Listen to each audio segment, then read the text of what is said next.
Are you good? To this live stream. We wanted to just take some time to give you a bit more market updates about what's going on around us.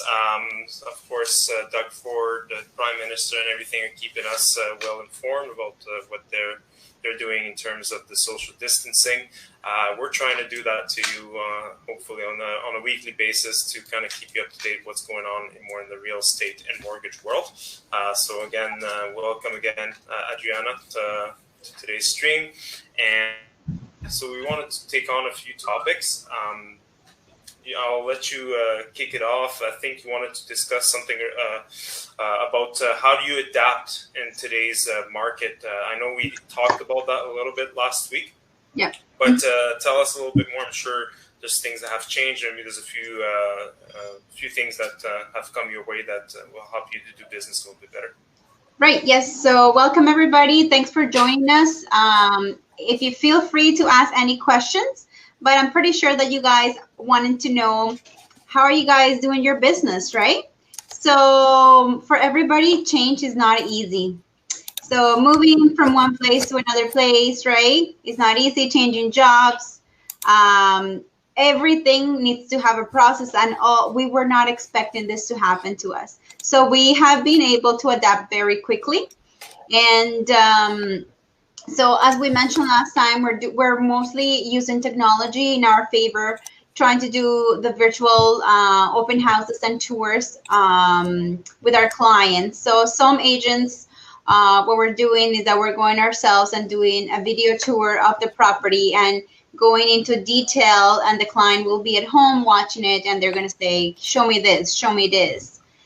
So they're going to go as if they were in the property. And after they still feel they're interested, they are ready to put an offer, they're welcome to come and see the property as well. Again, taking the same precautions that we all know. The other thing new that happened, I'm pretty sure that you guys know about the website realtor.ca. So realtor.ca now has a link that it will show stream live open houses.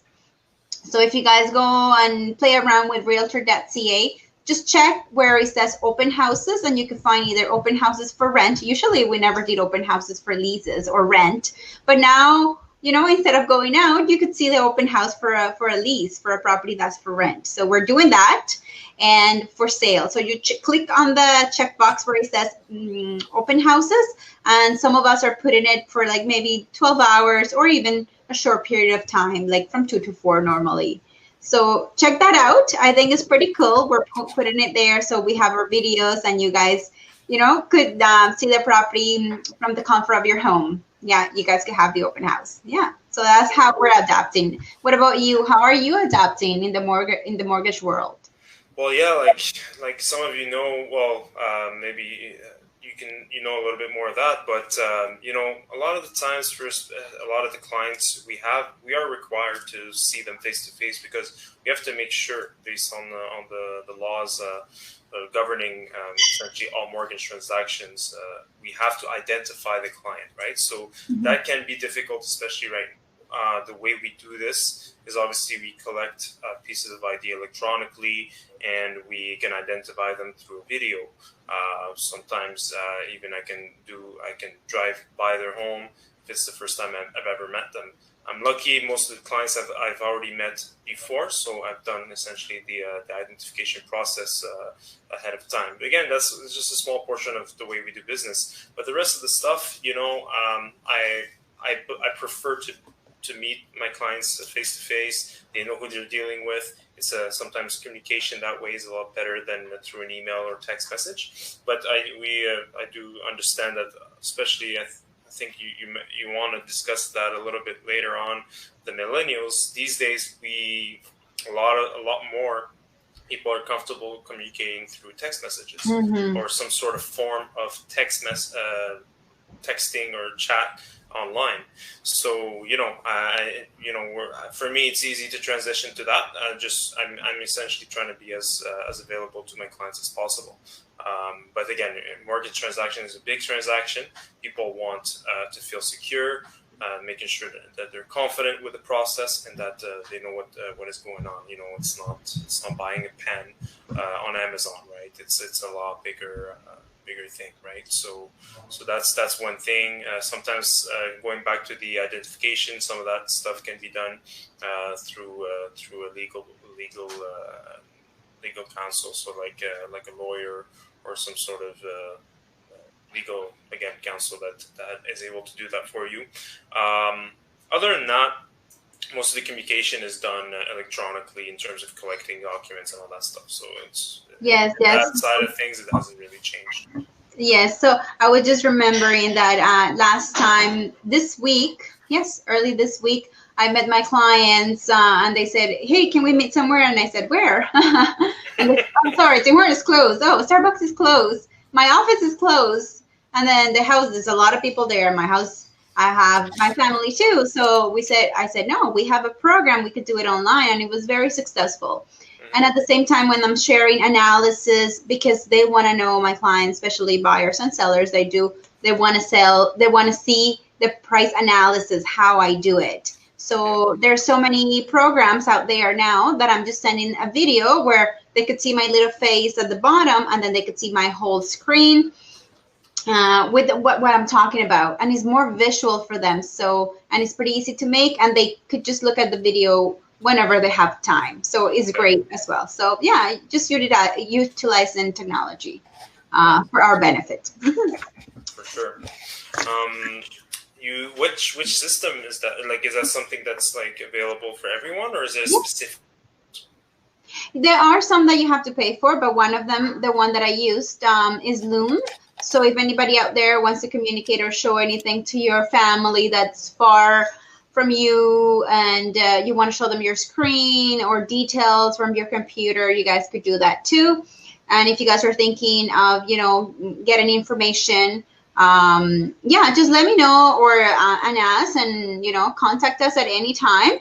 We'll be able to do it right away or the next day, so that you guys are not missing on anything at all. So yeah, they're programs. Yeah, I use the same program as well, so okay. Yeah, good.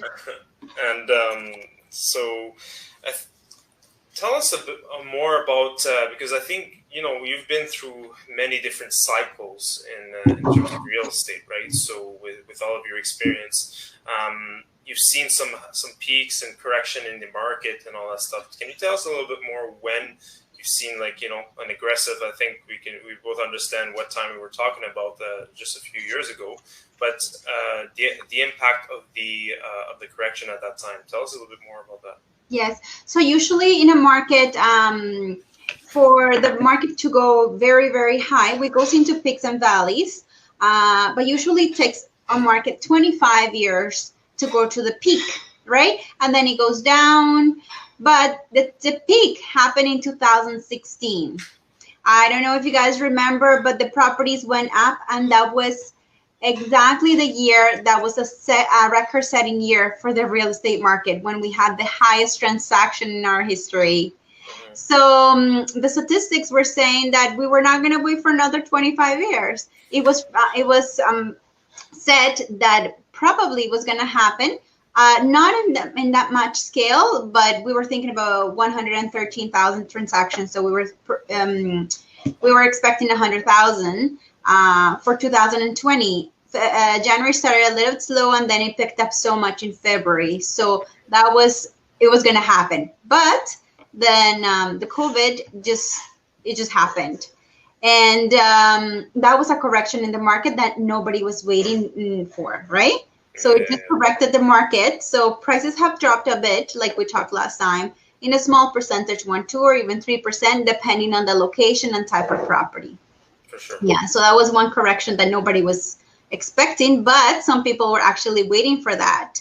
And I wanted to touch on the millennials, right? Because the millennials, they own about 40 to 57% of the market. Yeah. Yes, so they have good jobs, they're professionals, and they're saying, hey, how come I earn all this? I have good degrees and I'm not able to afford a property.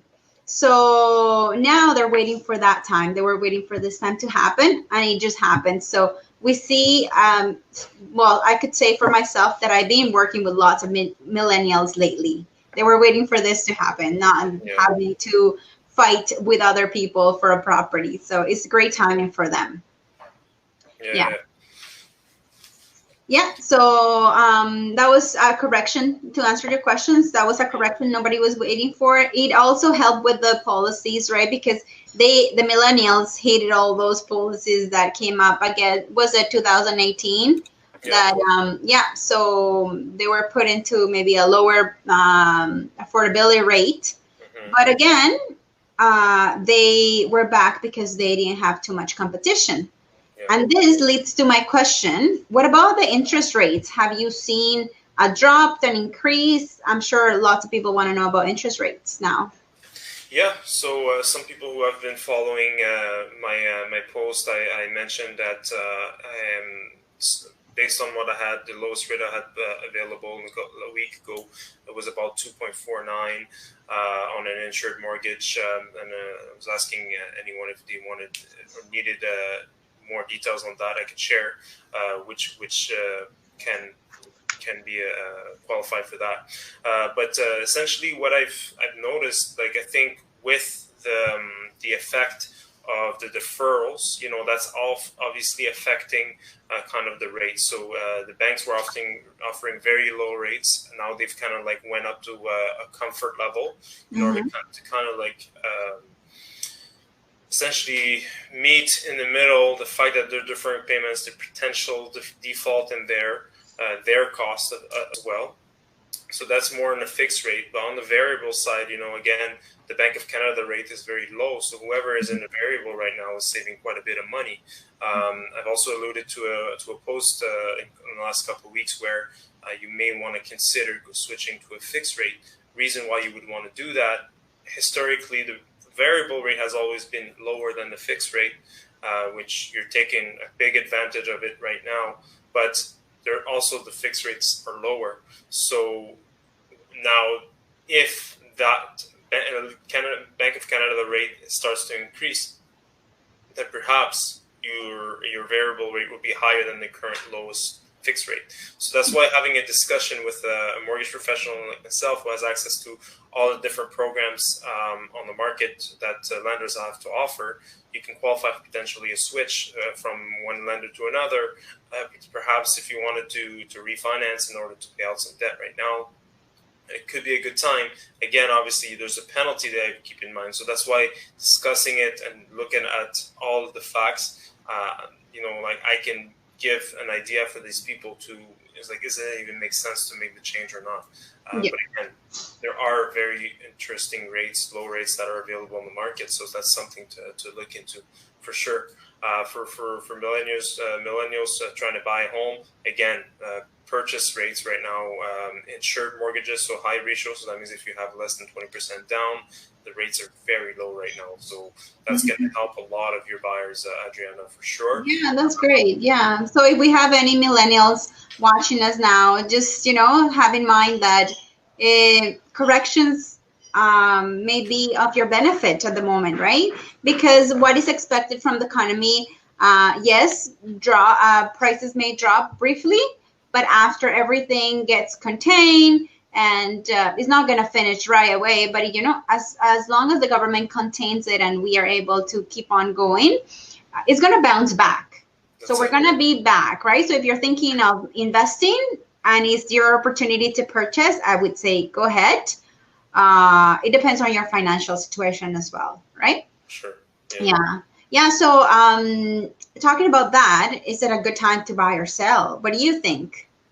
Yeah, so I'm sure you have that conversation quite a bit with people reaching out to you. But I wanted to take that,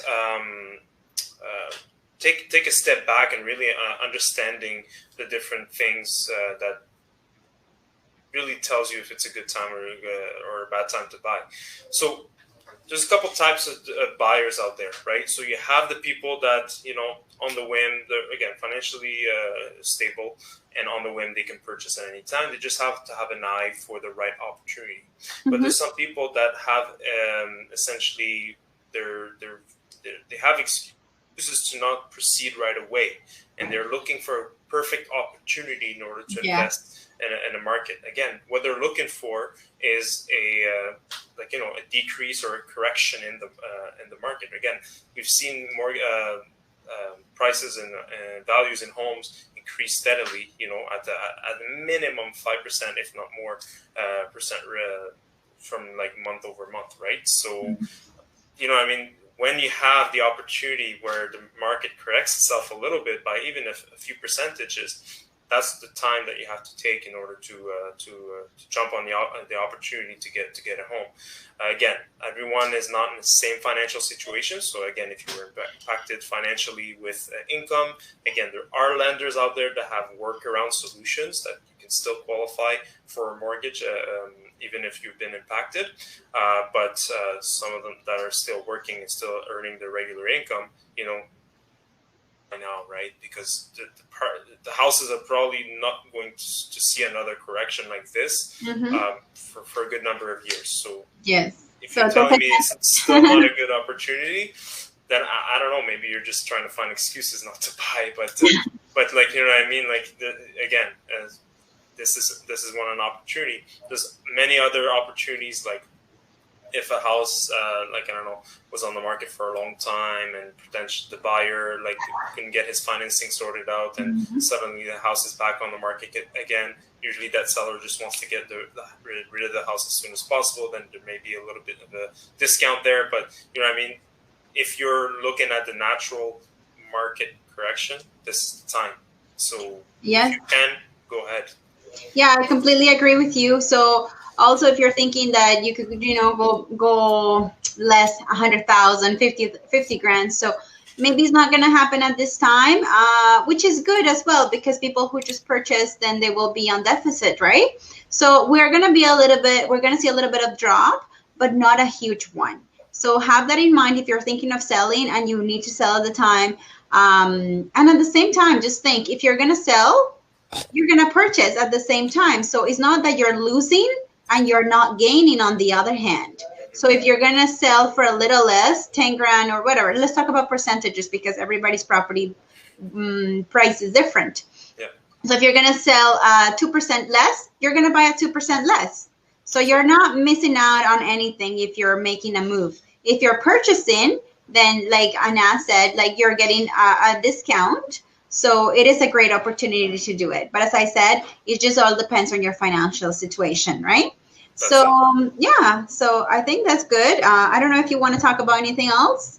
Well, I'm going to look at the comments right now. So I have a friend of mine who's been living in the GTA but is now back home, but looking to come back to Canada at some point. And he's given me a few nice words there saying that I'm really good at what I do. So thank you so much, Mustafa. I really appreciate that. Yeah, that's good. That's it. When he comes back, just give me a call. I'll help you buy the property. Yeah, exactly. So again, if you guys, we're probably going to be around for another minute or so. If you do have any last minute questions or comments you wanted to share, feel free to do so. We'll tackle it right away. Even if we're not live and you put some questions in the comments section, we will get back to you. So just give us some time and we'll be able to reply to it on the comment section. What I will do as well, I will make a post where Adriana's contact information as well as mine will be available.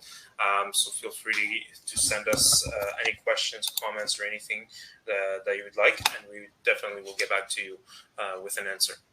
That's right. Yeah. If you guys have any questions or doubts, what should I do now? Or if you know any family members or friends that don't know what to do at the moment, just have in mind that we're going to give professional and honest advice. So just, reach out to us at any time and we'll be happy to assist you.